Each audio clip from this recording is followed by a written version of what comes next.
Assalamualaikum and good day, Miss. I am Nur Hafifi bin Yaakob, a student ID 202401010374, and my group mate Amirul Nazim bin Abdul Malik, student ID 202401010191. Today we will like to present about 1MDB scandal. The 1MDB scandal represents one of the biggest financial fraud globally, where billions of dollars are methodically embezzled from Malaysia state in investment fund. In the beginning, it is founded in 2009 by Prime Minister Najib Razak to foster economic growth via strategic investment. But the reality from 2009 to 2015, around 4.5 billion was methodically pilfered via shell firm, falsified paper, and global money laundering.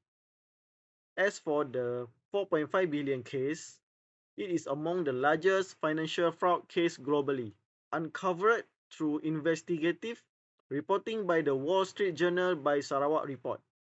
Moving to the next slide, the web crime is abusing of power, which is Najib faced 7 charges after 685 million was found in his personal account. Next point is bribery and conspiracy.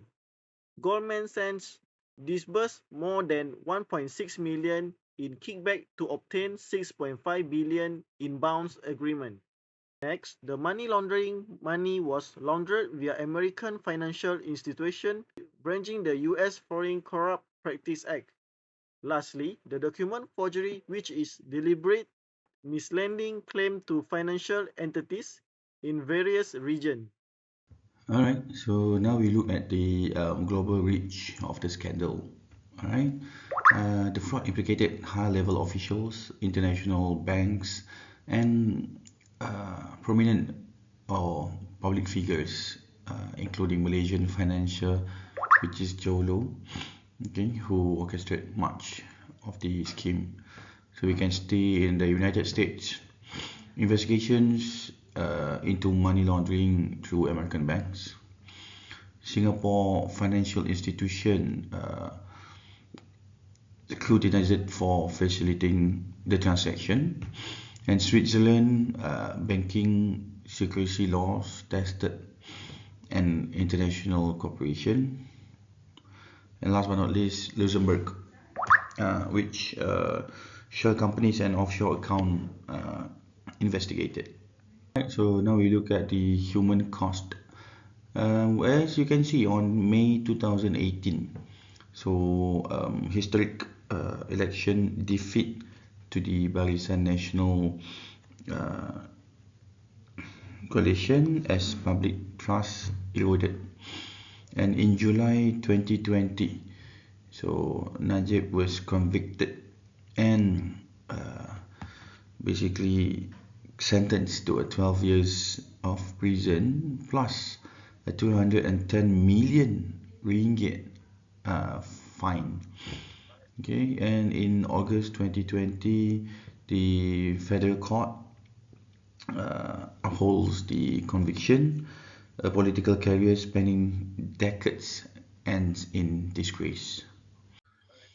And so, now what's the ripple effect across society? We can see the Gold Sachs settlements, 5 billion and more paid to the government worldwide, reputation severely damaged, and 100% of the government debt burden. Malaysia's assumed billions in 1MDB debt, so diverting all the resources from the public services. And yes, the amount of 681 million in the personal account of Najib Razak's bank account.